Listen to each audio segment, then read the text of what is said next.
The lectionary psalm for the second Sunday of Advent, Psalm 85, says this: "Let me hear what God the Lord will speak, for God will speak peace to the people, to the faithful, to those who turn to God in their hearts.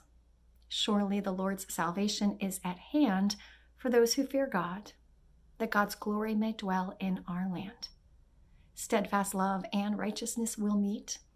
Righteousness and peace will kiss each other. Faithfulness will spring up from the ground, and righteousness will look down from the sky. The Lord will give what is good, and our land will yield its increase.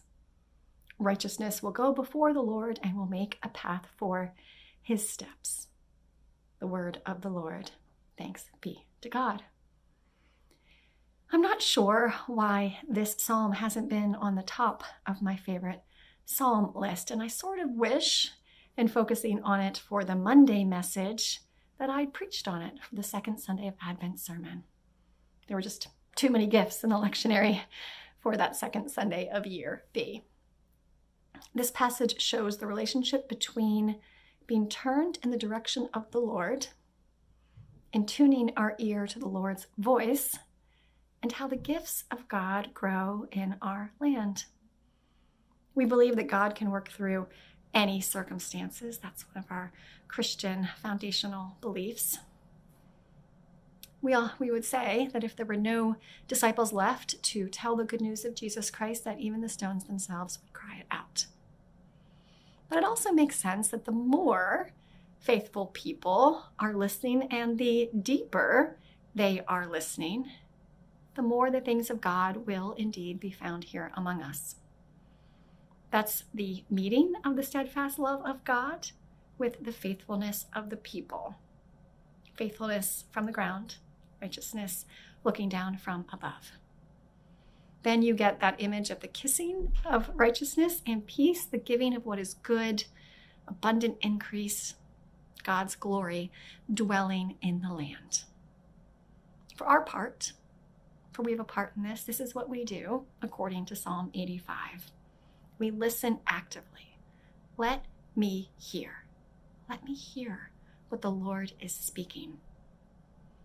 And then we fear God. That part is tucked in between. The Lord's salvation is at hand, and the glory of the Lord will be revealed. And that makes sense, because the things that God can do, and even the willingness of God to do those things, are so beyond our understanding that in some ways a response would be fear of God's majesty and might and possibility. And then we take our faithfulness seriously because it matters to God. It matters to God to have lots of faithful people ready to listen, ready to receive, ready to meet the Lord coming down the path. And it matters to the world that we are on that path and that we are ready.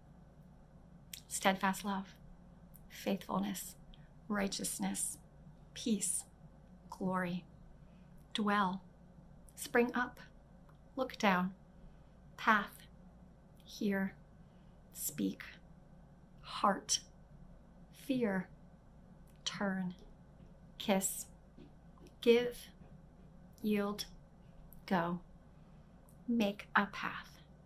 These are the words of the Lord for the people of God. Thanks be to God.